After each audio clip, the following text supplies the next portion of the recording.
it's an important game for the people of this state. It's certainly an important game for our programs because it's one of 12 that we get to play, and it's this week's game. That's why it's important to the staffs and the football programs. But in state, it's bragging rights. It's a state without professional sports teams at the football level, and so this is a big game for the people of the state. He's mobile. There's no question about it. He's mobile. They'll use him to run the football. He's going to create things with the scramble first, but if you're going to give him space to run, he's going to run, and he can run. He can eat up yards fast and turn a negative play into a real positive gain in a hurry. Has tremendous velocity on his football. He's going to get the ball to an open receiver in a hurry. He's a very, very good player. Well, that's exactly what it is. It's a different style of offense. I mean, you're going to see two tight ends.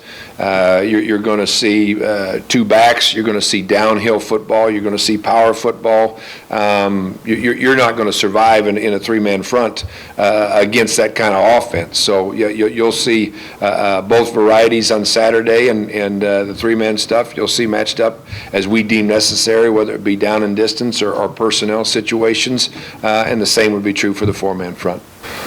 Boy, I think because of my background, it's hard for me to separate that because of my background. I think you got to look at the trenches, especially in this game. Iowa is always been so strong on the offensive and defensive lines, and they are again this year.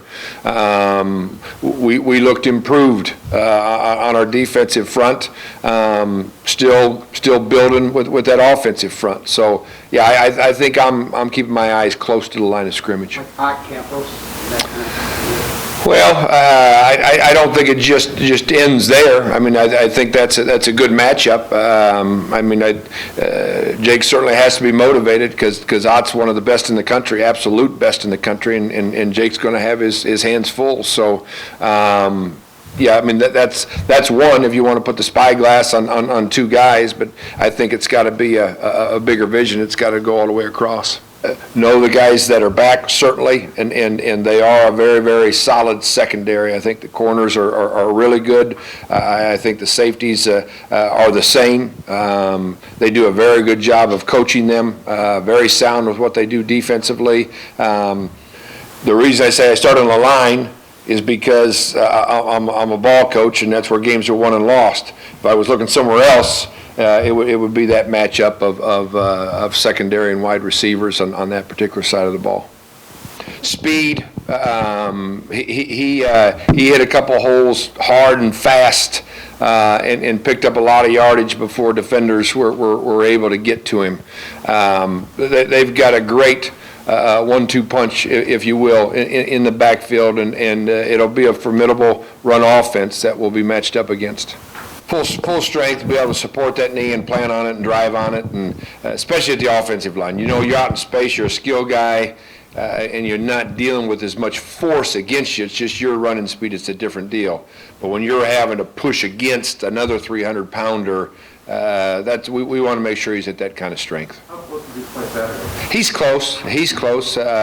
Doing a lot of stuff on land, but now we'll match him up against physical bodies and see if he's there, and we believe he's got a good chance to be ready Saturday.